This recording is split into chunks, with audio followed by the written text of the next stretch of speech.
That's Nick. And that's Joseph. And today we're here to talk about Sun, the seventh film directed by Ivan Kavanagh, which RLJE Entertainment is releasing March 5th, 2021. Are you familiar with Ivan's other films? No. Okay. This story, there's a lot going on. So let me try to explain it. We're introduced to a woman named Laura. Yes. She appears to be like late 20s, early 30s maybe. She has a son named David. In a very traumatic opening birth sequence. The very opening scene is her giving birth to a baby in her car, and she seems very stressed, and she says, like, I don't want to have this baby, like she's trying to push it back in. But the film starts with her and her son, like he's heading off to school. He appears to be like 9 years old. Ish. So she checks on him that evening in his room and sees a bunch of people in his room. So she's freaked out, runs across the street to tell the neighbor, Susan. Susan! Call the police! Runs back into the house, and there's no one there. Just her son laying on the bed without his shirt on. The police arrive. There are two officers. One is played by Emile Hirsch. His character's name is Paul. Yes. And the other gentleman... Steve. Played by Cranston Johnson. So Paul and Steve show up. Steve is a little dubious about what this woman is saying because it doesn't make any sense that there was like a clan of people in your son's room and then they just vanish into thin air. There's no evidence of like forced entry, but Paul is a little more forgiving and tells Laura he believes her. So shortly thereafter, David gets sick. So sick that he has to be taken to the hospital. The doctors don't know what's going on. He stays in the hospital for what seems like a while. He's released and seems perfectly fine again. And they say the symptoms are similar to that of bacterial meningitis. So, Paul starts coming around, hanging out with Laura, and while Paul is at the house and he and Laura are about to have sex, David comes downstairs and gets sick again, so has to be rushed to the hospital. While they're waiting to see like what the doctors say, Laura shares with Paul that she was in a cult. And she believes that the cult members are responsible for her son being sick.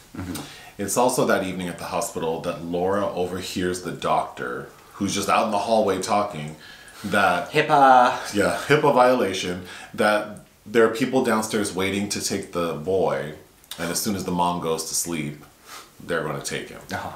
So she escapes with her son, and she basically goes on like a journey across the plains of Kansas. Yeah, because they're in Kansas. Back to, so we find out that Laura was in the news. Her name is really Anna, and according to the media, she was part of like a pedophile ring. But really... being pimped out by her father. Being pimped out by her father, but really she's part of this like satanic cult. And she... It's like the dark side of Kimmy Schmidt. Had the ability to conjure the devil and became impregnated by the devil. But then was sent to a psychiatric ward for years and was drugged up and sort of forgot her experience. But now that this thing is happening to her son, also the main sort of impetus for why her memory is rejogged, as Tony Braxton would say, is because the neighbor, so when Laura like escapes with her son, she takes him to her neighbor Susan's house to watch him while she gets things packed. When she returns, she sees that her son has eaten Susan. Yes. And then Laura writes on the wall like he is coming in her blood. So now she knows what's going on. So yeah, she goes on a tour trying to find the truth. She meets up with like some old clan members and cult members, whatever. And basically it culminates with her attempting to conjure the devil to remove the demon from her son. And if the devil won't do it, she's going to kill her son. And right at the moment when she's going to kill her son, Paul shows up, Emile Hirsch's character, shoots and kills her. And the final scene of the movie is David, the boy, at the hospital, and Paul is feeding David like his flesh and blood, telling him that like he will always be there for him. So Paul was in cahoots with the cult, and then Paul tells David, someone's here to see you, and it's his father, the devil. The end. It was a a pale white devil, bald. So basically Paul is Renfield from Bram Stoker's Dracula. Oh God. Yeah. And of course, you know, as we were watching it, I'm like, Emile Hirsch has to be involved in the cult because it's one of those problems with casting. Like, he's too notable to just be there as mooning over Andi Matichak, who plays Laura, because he has nothing to do. Okay. I have a lot of notes, but I don't know that also Drag Race is starting in 8 minutes, but what did you like about the movie? Not much. Oh. I thought the boy who played David... Luke David Blumm, who was in The King of Staten Island. I think he did a good job. He did do a fine job. Because there are a lot of scenes where he looks like he has been... Through it. Mm-hmm. And he's like his physical acting and even like his reciting the dialogue, I thought he did a good job. Yeah. I also think the film looks good. Oh yeah, shot by Piers McGrail, who's also Irish. He shot Ordinary Love with Liam Neeson and Leslie Manville. I like that movie. Shirley Jackson adaptation, We Have Always Lived in the Castle, which is worth a watch. Calm with Horses. Yeah, it looks fine. Also, the score, I thought... it goes overboard, but I think it's kind of appropriate for this sort of B-style genre film. I'm just going to run through my notes quickly. When Laura sees the people in David's room in the beginning of the film, she just runs across the street. She does. And that's, I think, what we were pondering, is this a period piece because she wasn't calling with her own cell phone? But she has a cell phone. So then that brings me to, I think the vibe of this film feels more like it should have been set in the 90s. And I assume that it was based on the car she's driving. She drives like a car that's like a 97. We don't really see her with a cell phone until halfway through the film. And just like the look of it, because they're like, it doesn't seem like anything's modern. And the fact that she ran across the street instead of just grabbing her cell phone made me think that this was not a contemporary storyline. When she's recounting her story to the two officers, Steve is like, girl, perhaps you have psychiatric issues. Which she does. But she's upset by that. And then Paul is like, I believe you. And then Laura says, you do? I thought that was funny. A good scene is when Paul is with Laura at her house and he's about to have sex with her. David comes downstairs and is like, I'm hurting, I don't feel well. And then he just falls to his knees. And vomits blood. And then immediately we see him in the hospital and he is like in bad shape. I actually thought that little sequence worked well. I also laughed when I think he's already maybe eaten 2 people and he's sick again and he's like pleading with his mother. He's like, are you not going to help me? Yeah. Are you for real not going to help me? That's like that movie Baby's Blood. Yeah, Baby Blood. Baby Blood. The first time he's in the hospital and the doctors are explaining to Laura what's happening, I thought that was poorly written. Those doctors seem like maybe they had never spoken to a patient before. Yeah, there are a couple scenes that I think the dialogue doesn't really assist. To be fair, they are part of the cult. However, if everything just seems so off from the beginning that there was no chance as the audience that I thought something like wasn't afoot. So I think that was poorly done. I also think Andi Matichak does a fine enough job. It's just that there are a lot of sequences that feel very overwrought. Yes, she's fine. Like her resting, at her resting heart rate, she's okay. But when she has to sort of like zhuzh it up a little, I think she's trying really hard. And maybe that's the function of the writing. I think the writing has a lot to do with that. Another problem with the plot is it's very obvious. You called it early on, but and I didn't, but very early on I did think, like, it's so weird that Paul is so invested in these two. Because I would have stayed a mile away from this crazy hoe. And even when she says, like, I think I'm going to sell my house, and he's like, no, you should stay. I would have been like, you just dodged a bullet. You were about to have an inappropriate relationship with this woman who clearly has issues. Right. And she's saying, I'm going to, like, get out of Dodge. And you're trying to convince her to stay.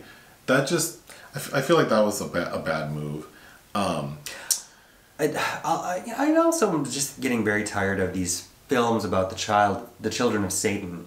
You know, Rosemary's Baby was the watershed moment for that, and everything else has kind of paled in comparison. Well, this feels like Rosemary's Baby like 9 years after the baby's born. Right, but the kind of cults, demonic mechanism is the same. There was a movie in 2019, also from an Irish filmmaker, Kieran Foy, called Eli, with Kelly Riley, about that kid is the son of Satan. I don't mind like revisiting storylines, obviously, but I think if it's not done at the level, like, because all I kept thinking is like, oh, this feels like Rosemary's Baby with like the Omen, except there's none of the cool stuff. The kid can't do anything cool except there's an Omen scene where she's digging through his hair. Yeah, I mean, for the son of the devil. Also, she's in one scene, but they got Kristine Nielsen to play Mrs. Nagel, Jimmy's mother from her childhood. Yeah, so Jimmy is a character who Laura knew from her life in the cult, and he kind of provides some exposition. And did you recognize Kristine Nielsen? No. You've seen her on stage. In what? In Vanya and Sonia and Masha and Spike. Oh, that lady? Yeah. Oh, okay. Yeah. She didn't have a lot to do. No, she's only in one scene. She tries to give she had this southern drawl. I think another crunchy scene is when Paul goes to the psychiatric hospital Laura had been a patient in, and he goes to the front desk, which looks like there's just a podium in a random hallway with some basic looking girl sitting there with like an old timey phone. And the interaction they have just seems so contrived. Again, leading us into a direction that says this is all set up. And that girl looks like the type of young woman you'd expect to work at a car dealership at the front desk. Oh my God. Right? We're going to get nasty comments from car dealership employees about that. They always hire these young, pretty girls that really have no idea what's going on and no customer service skills. And they're at the front desk answering phones. He even asked her, like, why do you work here? And she says, it's better than McDonald's. I just don't know why that dialogue, like... No, that was terrible dialogue. She's like, I have nightmares. Then, another bad scene is there's because we see Laura and David staying in, I think, 2 or 3 motels. Yes. And the second one, there's a pimp who's stationed, like, right out front. And he is whooping these hoes' asses, like, just right in front of the motel. It's quite violent, yeah. Yeah, but it's corny, and he's not a good actor. And then, because David needs to feed, Laura convinces his pimp, like, come into my room and have sex with me. And he's like, okay. And then that scene where he's telling her to take off her clothes was just like, oh my God, like what? Yes, well, we're waiting for little David to eat him. Yeah, I feel like whoever wrote this might have been in a cult and then got out and doesn't know how the real, I don't know. It was written by the director. Oh, sorry. But there's not much else. The other notes I had another weird scene is when Laura's trying to conjure the devil and she's reciting these words. These phonetic Latin words. Yeah, I mean, again, that actress is doing what she can. Last note, the devil I thought looked like if the character Groot from Guardians of the Galaxy did gay porn. Yeah. That's what. So, I mean, that's not a bad thing, I guess.